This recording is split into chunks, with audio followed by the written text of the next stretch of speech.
it's Gina Tell. Welcome back to my channel. Today is video number 2. We are going to talk about the new rulers that I have out, the scant trimmer as well as the binding boss. So these work really well together to get you perfect binding without having to measure anything. And so in the first video I talked about trimming the quilt and then adding on the binding, and then sitting down and doing hand binding. So in this video, we're going to go the faster route, and we're going to talk about quilting it, then trimming it, then adding the binding to the back side so that we can flip it over to the front and stitch it down with the machine. So no hand binding happening in this video. So let's get started. Okay, so when we use our scant trimmer and we trim our quilts, we're just going to lay all 3 layers. So I have the backing, the batting, and the top all sandwiched together and quilted. I'm going to lay it on my cutting table. And because this is a panel, we have the salvage edge on here, and we don't want the writing that's in the salvage to be on the quilt top. So this isn't going to be exactly the same as when we trim an actual quilt, where we want the whole edge we want all of the quilt. So this part we don't want all of it. So what we're going to do is I'm going to pull this up to show you real quick. So on the panel, there's the line here for the edge of the design, and we're going to use that line, and it goes all the way around. So we're going to use that line as the edge of the quilt. So we're going to pretend like the edge of all of the printed stuff is the edge of the quilt. So that's what we're going to line up. So it's not going to be exactly the same as in the previous video when we trimmed it and we butted the end of the quilt up to the, this time we're going to take it and we're going to line the end of the lip with the edge of the design that's printed on this panel. So that's what we're going to do, and so I'm going to take it and I'm going to trim so I have the edge of the little lip lined up with the edge. So that I'll show you in just a sec. So that's going to give us, and a lot of times when these panels print out, they are not perfect. They're not printed perfectly straight. So we're going to take that and we're going to toss it over there. Okay, so now you can see, so the backing is all the way to the edge, but the line right there is what we're going to line up with when we attach our binding.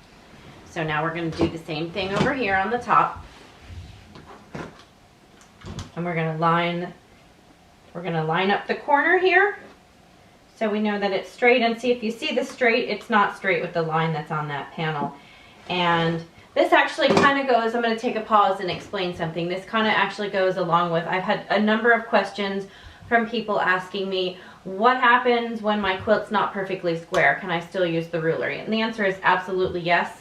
Probably 90% of the quilts that I quilt aren't perfectly square. We're human, so most of the time they're not perfectly square.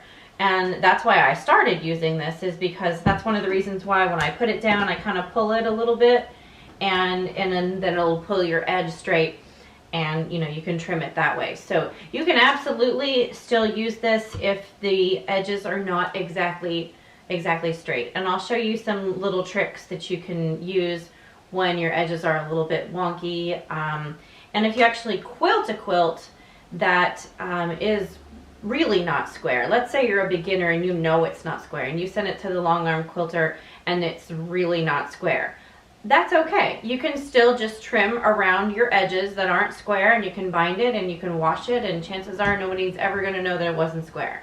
So that part doesn't really matter, especially if you're a beginner and you want to save those quilts, and you want to just appreciate your beginner work and just go with it. So that's perfectly okay, and you can absolutely still use the ruler. So I'm going to keep trimming, and we've just got the scant quarter all the way around the design on this panel.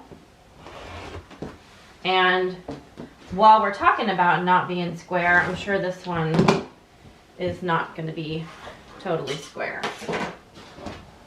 And we have to pretend on the edge, so it'll be a fun experiment. Okay, so now we're going to line this up with the edge. So these little flowers have a little edge on them right here, so I'm just lining it up with the edge of the print.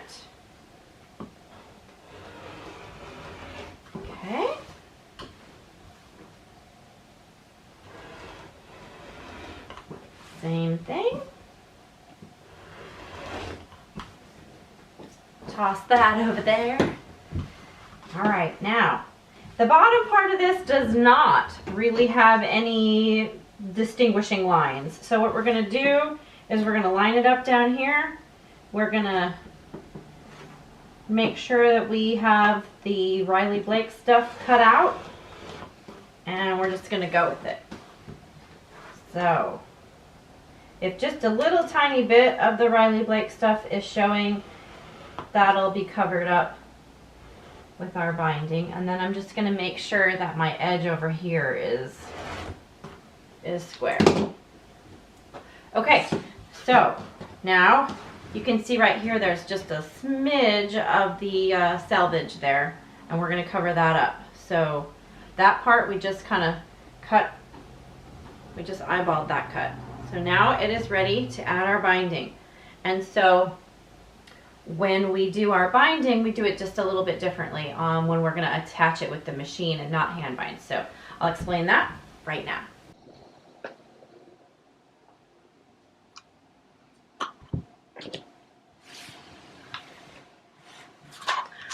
Okay, I'm just going to show you a bit of a close-up so that you can see right here where the edge of the salmon color is, where the line is. That is what I have lined up the edge here. So that scant quarter is the distance. So in this case, we didn't butt it up against the edge. We actually just created that with the ruler. So we followed that and then we trimmed it. So all the way around we have, and over here, so we just took the ruler and we put the edge along that side, we lined it up, and then we trimmed it like that. So now we have that scant all the way around.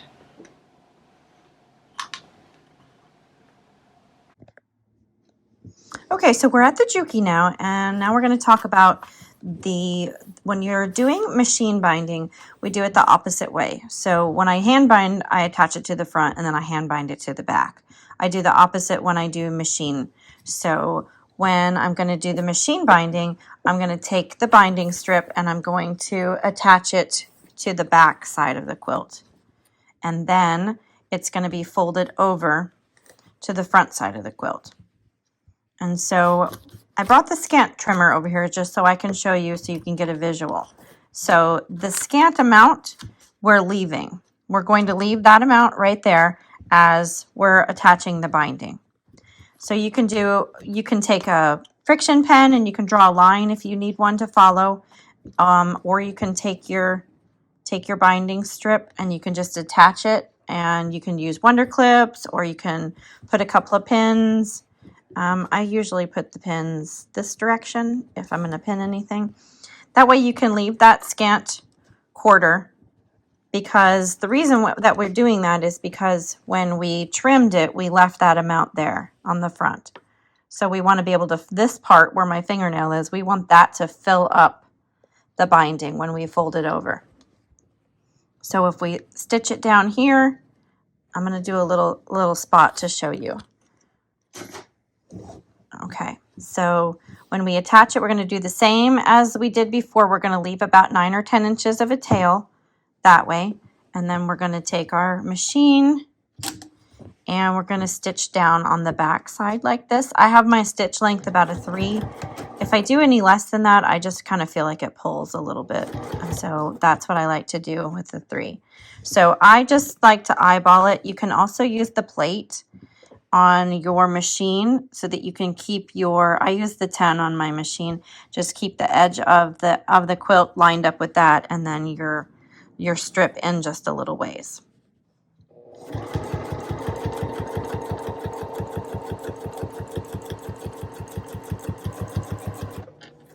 Okay, so I'm going to break the thread and show you. So now what we're going to do is we're going to fold that over, and then we're going to fold it over again. And so that when we do the machine stitching, we're going to stitch right there on that line, and it's going to be nice and perfect. And it'll look good on the front and the back so that it's lined up. So that's what we're doing. And so you kind of have to use your imagination a little bit when you're doing the back here. You can do several things. You can put You can mark the scant quarter with your friction pen, and you can put a little dot once in a while so that you're following the dots. You can put a line. You can just eyeball it. You can use the line on your machine. So there are several ways that you can keep yourself lined up, whatever just feels best to you. And then on the corner, what we're going to talk about first, we're going to put the binding boss down here, and we're going to line it exactly up. And then we're going to make a mark right there at the 1/4 inch. Then what we're going to do is we're going to pull it in, and we're going to do exactly the same thing. We're going to mark another. So we've got 2 marks. This is the 1/4 inch mark, and that's the mark that we're going to follow since we are going to, since we're attaching it with the machine. Okay, so what we're gonna do is we're gonna stop on the first line.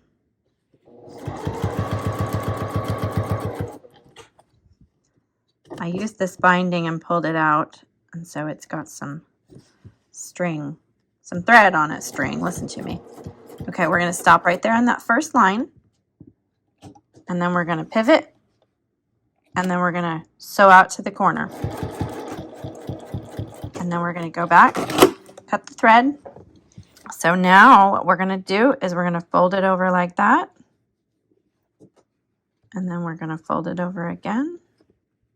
Line that up. And then that gives us the scant over here. So we're going to pin it here. And like I said, you can use a pin if you want to keep that scant. It doesn't have to be exactly perfect either. You're just filling up your... So now we're going to follow the line with the second line that we started with, that we marked.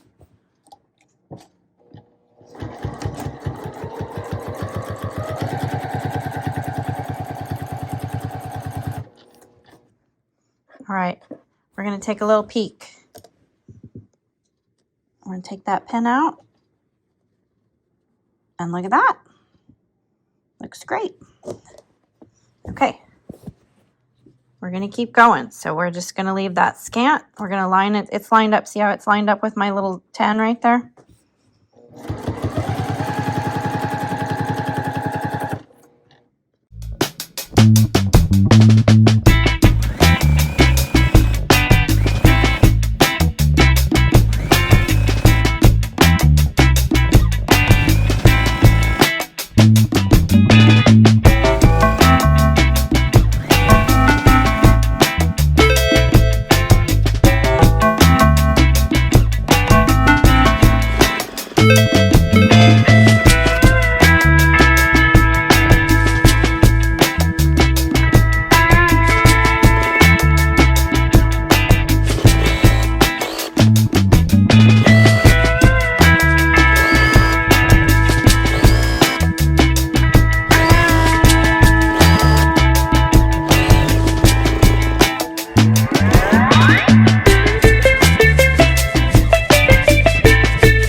Okay, we're to the end, and I may not have left enough space here.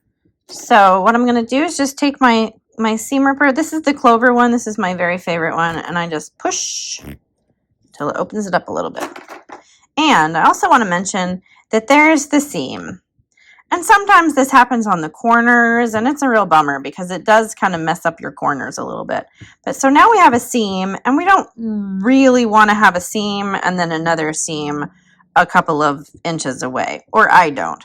And I'm kind of weirdo like that. So I'm going to review and see what I want to do. So what I might do, since I have plenty on this side, I might go ahead and just back up a little bit. So since I have plenty over here and I can do my fold over here with plenty of room, what I'm going to do is I'm just going to go with it right here. And then I'm going to just trim off or seam rip the rest of that. And I'm just going to pull it back and make a different space. So I'm going to take this one. I'm just going to stitch that down. Whoa, I didn't really line up there. I was looking at the camera and not my stitching. So see, that's probably not ideal. So we're gonna practice seam ripping today. Okay, so if you see, I just went crazy right there. And we don't really want that. So I just open myself a little hole. And then I can push my seam ripper. So if you have a nice sharp seam ripper, you can just push it. All right, so now I'm going to pay better attention. Go back to that line. So now I've overlapped that line. So what we've now done is I've given myself this space over here, and then right here, and actually that might be too much. All right, so now we're going to do our seams almost touch, just like we did in our previous video. And then we're going to take our binding boss and we're going to make a line. I'm going to show you one way that you can do it. You can make a line and trim it on the line. Or you fold it over on this side, and then I just put my binding boss in there, line it up on the bottom, and then I just take my scissors and start a cut and then cut it. Okay, so that way we don't have that seam anymore right there. We're going to trim that guy off. Okay, so this side and this side, so that looks pretty good. We're going to pull that thread out where we seam ripped. And so now we're going to do the same thing as we've done in the previous video where we hand bind, exactly the same thing where we're attaching it. So this part goes up. I'm going to put that down to hold it there. And then this one goes good side down. And then we're going to use our binding boss so we can line up that edge right there.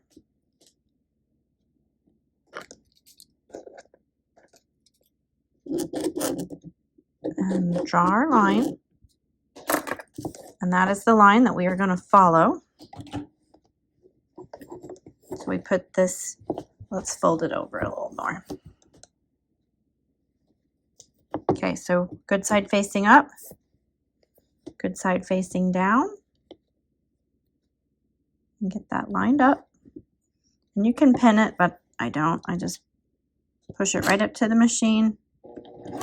Once you get a couple of stitches in, you can also line it up with your seam tape if you have that tape.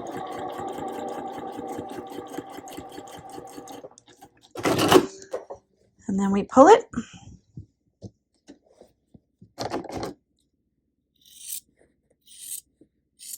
Trim it off with our scissors. And this one might not be exactly, you see how there's a little bit of a ripple right there? It's not quite, it's not quite short enough. But if you apply your hands to it, one thing, you can do a couple of different things. You can stand up and go to the iron and push the iron over it, and it will make it perfect because that iron will just kind of shrink it up long enough. Sorry about the wiggle in there. The iron will just shrink it up long enough to long enough to get you where you're going. Or you can just simply pin it. You can kind of pull it taut like that. Pull it taut and then pin it. And that'll get you. And then when you're stitching it down, you can just sort of pull it a little bit. So I'm going to show you this way. So I'm going to pull this in just a little bit.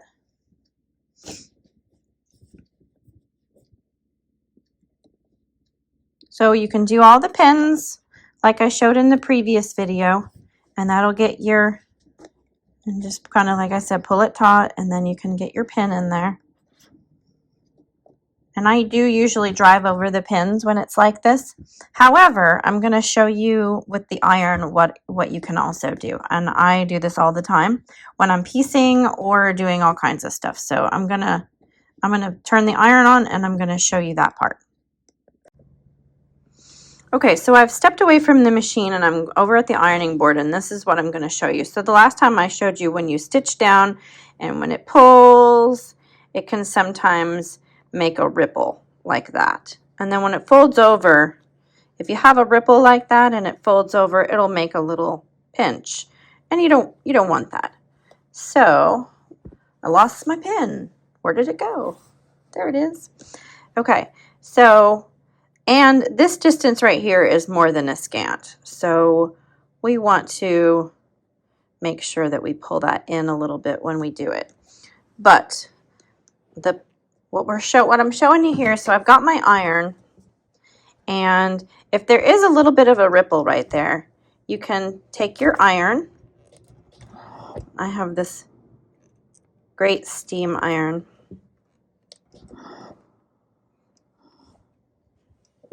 And you can just get it hot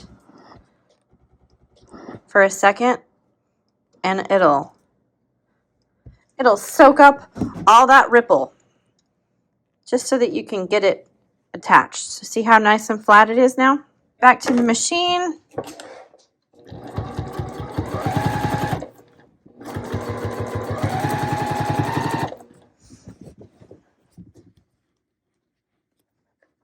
And this part right here, when we seam ripped, is still kind of crooked. I'm going to pull that out because it's not close enough. So the little iron trick, it works great. I do it when I'm piecing. I do it when I'm piecing also. So that just fixed it for us. So now we don't have any ripples. All right, so sometimes when you're piecing, if you have a little bit of a ripple, that'll definitely help if you just add a little bit of heat. So now when we take our binding and we fold it over, we have that perfect miter. All right, I'm going to go to the iron. We're going to get that set up, get the iron done, and then I'll show you how to attach it with the machine.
Okay, so this is the Elmer School Glue. This is the Walmart brand Elmer School Glue. And I've used this before for my paper piecing. And so what you can do is just put a little bit. You can put it on the inside of the binding if it's a little bit easier. And then when you fold that over and press it, magical things are happening right now. See? So it stays. And it doesn't stay, it's not, you know, obviously it's just a temporary thing, but it'll keep it down so that when you go to the machine, it's not flopping all over and it's easier for you. That may not be enough. Might have to do a little bit more than that.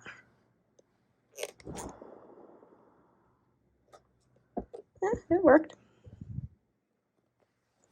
So we'll start with that part when we go back to the Juki so you can get an idea.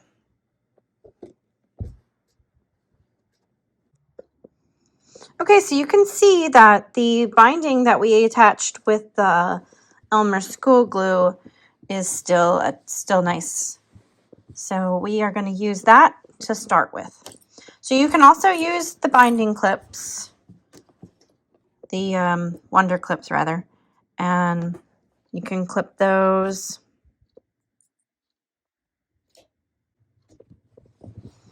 Okay, so that's what our back side looks like. And now we're over to the front side. So we're going to start over here on the corner. And I'm going to try to get as close up as I can. So what I do is I put my needle in. I try to keep the edge of my binding lined up with the inside of this part of the foot.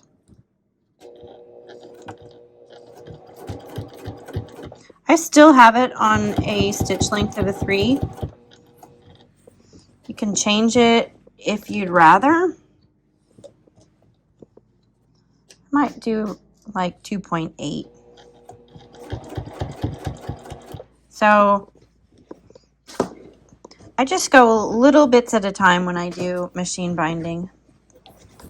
You can also put a TV tray to the left side of you right here to hold the bulk, especially if you have a larger quilt. So I just stitch right on the edge. And then if you look back, there's our stitches. And then now on the back side, this is one of the reasons why I stitch on the front so I can see it, because part of the stitching is right there on the line. Part of it goes over to the edge. Another part kind of comes back over. So on the back side, it's never super perfect. So one of the things that you can do if that drives you crazy, which is why I hand bind, because that drives me crazy. Unless it's just a utility kind of quilt that I know is, you know, that I'm making like for the dogs or, you know, whatever, then I, of course, use the machine. But one of the things that you can do is you can pull that out. And part of it's because when we did the glue, it's a little bit right there. It goes in a little ways. And so it just all depends on how particular you are. One of the things that you can do is pull your stitch in just a little bit. So then what I do is I line the edge of my binding up with kind of the center part of this part of the foot. So I keep the center part, the line, and that's what I keep my eye on when I'm going. I keep the center of the binding on the center. And I looked over at the camera, but then you can see that the stitch is in just a little ways, and then it's also in just a little ways on the back. And I feel like that looks better than the occasional whipping back and forth if you're trying to stay exactly in. So that's what I like to do when I do machine binding. So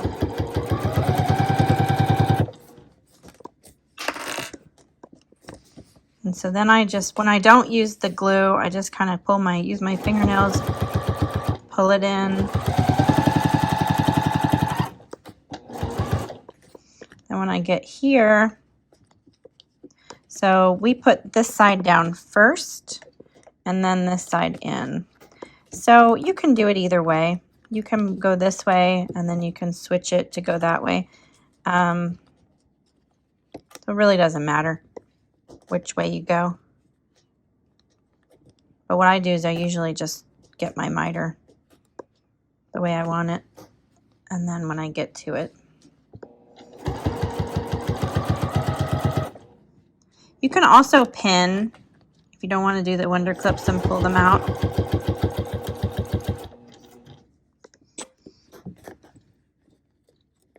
All right, I'm gonna flip it over. So what I'm gonna do is I'm gonna keep this side down, stitch right there, and then I'm gonna back stitch. So that has it down. Then we went the other way with the miter a minute ago when we pressed it. But I'm just showing you that you can change course. So then once you get your miter the way you want it, then you can just put your needle in. I usually do a back stitch or two. When you do your wonder clips, you can just pull them down.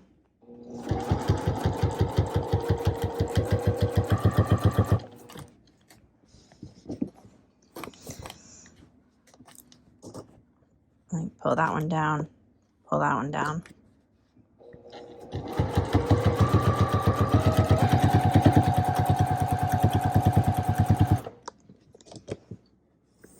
So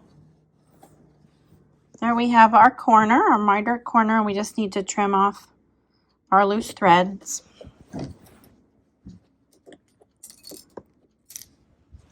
Okay, so when I do it, what I usually do is I start way back here and then I just pull. I don't usually do pins. That way I can kind of see that it looks straight.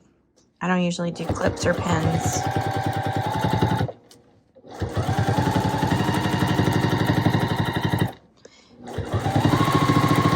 I'm also using white thread, so it's a little bit easier for you to see on the camera. You can certainly change over and use a matching thread, salmon colored thread.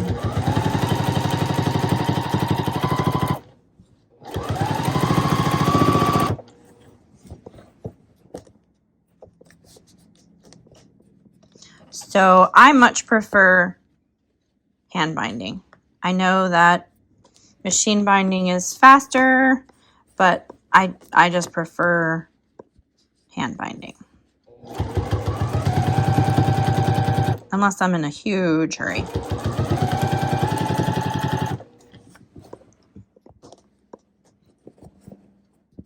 Okay, we're gonna do another corner here in a second.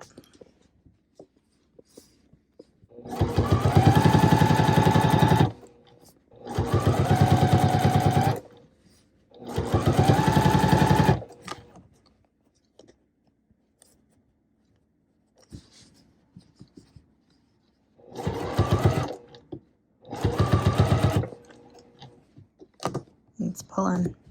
There we go.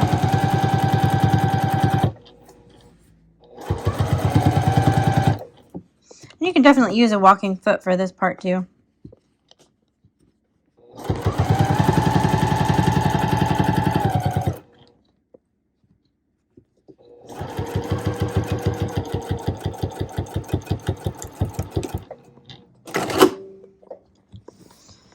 Okay.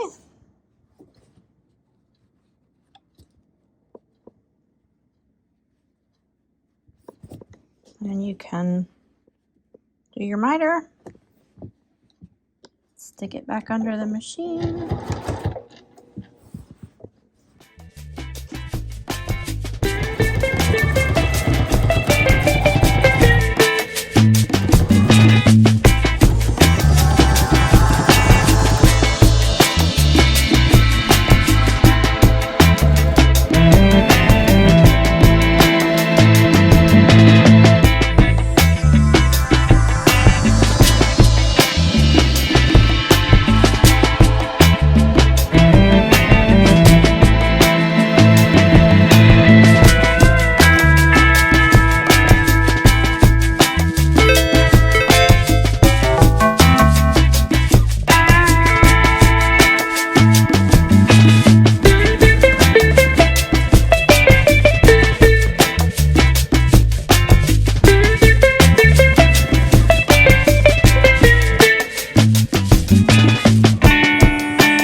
We finished it. It looks so good.